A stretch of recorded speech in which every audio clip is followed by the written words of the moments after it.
భద్రాద్రి కొత్తగూడెం జిల్లా కొత్తగూడెం సిపిఎం కార్యాలయంలో రాష్ట్ర కార్యదర్శి వర్గ సభ్యులు పోతినేని సుదర్శన్ విలేకరుల సమావేశంలో మాట్లాడుతూ రేపు జిల్లాలో ముఖ్యమంత్రి రేవంత్ రెడ్డి పర్యటనను సిపిఎం పార్టీ స్వాగతిస్తుందన్నారు. అయితే ముఖ్యమంత్రులు భద్రాచలానికి వచ్చి వెళుతున్నారు తప్ప అభివృద్ధి చేసిందేమీ లేదని విమర్శించారు. ఐఎంలను ఉమ్మడి జిల్లాలో ఏర్పాటు చేయాలని కోరారు. ఏపీలో కలిపిన 5 పంచాయతీలను తెలంగాణలో విలీనం చేయాలని డిమాండ్ చేశారు.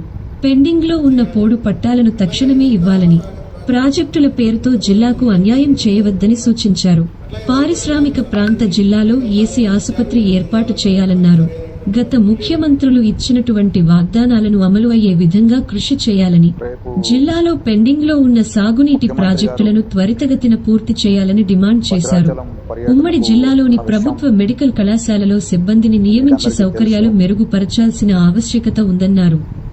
రాష్ట్ర వ్యాప్తంగా గత ఎన్నో ఏళ్లుగా ఎదురుచూస్తున్న నిరుపేదలకు ఇందిరమ్మ ఇళ్లను ఇవ్వాలని, పెండింగ్లో ఉన్న జర్నలిస్టులకు ఇళ్ల స్థలాలు ఇవ్వాలని డిమాండ్ చేశారు. సీతారామ ప్రాజెక్టు ద్వారా కొత్తగూడెం, ఇల్లందు నియోజకవర్గాలకు కూడా సాగునీరు అందే విధంగా ముఖ్యమంత్రి రేవంత్ రెడ్డి చర్యలు తీసుకోవాలని కోరారు. ప్రత్యేకమైన శ్రద్ధ చూపి జిల్లాలోని భద్రాచలానికి రావడానికి నిర్ణయం తీసుకోవడం చాలా సంతోషకరమైనటువంటి విషయం. అయితే సహజంగానే ముఖ్యమంత్రి గారు భద్రాచలం వస్తున్నారు అని అంటే ఏమి వాగ్దానాలు చేస్తారు అని ఎదురు చూడటం సహజం. కారణం ఏమిటి అని అంటే గత ముఖ్యమంత్రి భద్రాచలానికి అనేక వాగ్దానాలు చేశారు కేసీఆర్ గారు. ఒకసారి 100 కోట్ల రూపాయలు ఇస్తామని చేశారు, ఒకసారి 1000 కోట్ల రూపాయలు ఇస్తామని చెప్పేసి వాగ్దానం చేశారు. కానీ 100 రూపాయలు కూడా ఇవ్వలేదు. చేసిన ఏ ఒక్క వాగ్దానాన్ని కూడా ఆయన నెరవేర్చలేదు. కరకట్ట నిర్మాణం చేయలేదు, స్లూయిస్ సమస్యని పరిష్కారం చేయలేదు, రామాలయం అభివృద్ధికి తగిన నిధులు కేటాయించలేదు, పక్కా ఇళ్ల నిర్మాణం చేయలేదు, అట్లాగే కాలనీలని మార్చి మెరక ప్రదేశాల్లో నిర్మిస్తామన్నటువంటి వాగ్దానాన్ని నెరవేర్చలేదు. అయితే ఇవన్నీ సమస్యలుగా ఉన్నాయి. ఈ సమస్యలు ఈ ముఖ్యమంత్రి గారైనా పరిష్కరిస్తారు అని చెప్పేసి అనేటటువంటి ఆశతోని భద్రాచలం ప్రజలే కాదు, జిల్లా ప్రజలు, ఉమ్మడి జిల్లా ప్రజలు కూడా ఎదురు చూస్తూ ఉన్నారు.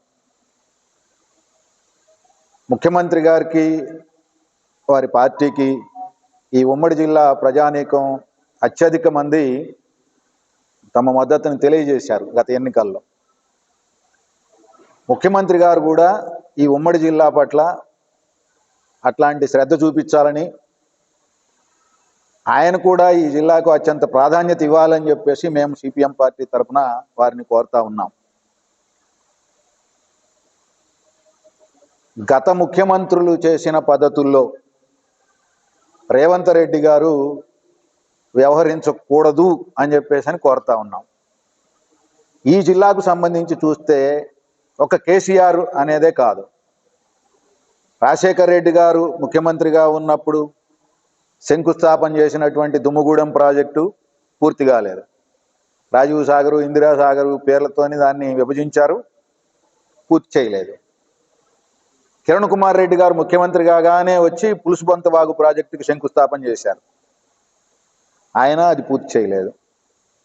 కేసీఆర్ గారు ముఖ్యమంత్రి కాగానే వచ్చి రోళ్లపాడు దగ్గర రిజర్వాయర్కి శంకుస్థాపన, సీతారామ ప్రాజెక్టు శంకుస్థాపన చేశారు, అది పూర్తి చేయలేదు.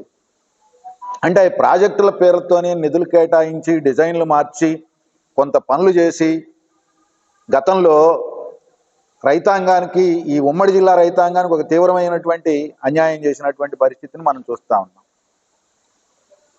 వాస్తవంగా ఈ జిల్లాలో కేంద్ర ప్రభుత్వం కానీ రాష్ట్ర ప్రభుత్వం కానీ వనరుల్ని సమృద్ధిగా ఉపయోగించుకుంటా ఉన్నాయి. కేంద్రము నిర్లక్ష్యం చేస్తూ ఉంది, రాష్ట్రము నిర్లక్ష్యం చేస్తూ ఉంది. ఇప్పుడు ముఖ్యమంత్రి గారు కేంద్రంతో సఖ్యతగా ఉండి అభివృద్ధికి అవసరమైనటువంటి తోడ్పాటును సాధిస్తామని చెప్పేసి చెప్తా ఉన్నారు. మేము ముఖ్యమంత్రి గారిని కోరేది ఏమిటి అని అంటే, కేంద్రం ద్వారా రావాల్సినటువంటి వాటిని, రాష్ట్రం ద్వారా రావాల్సినటువంటి వాటిని రెండింటిని మీరే బాధ్యతాయుతంగా పూర్తి చేయడానికి పూనుకోవాలి అని చెప్పేసి కోరుతా ఉన్నాం.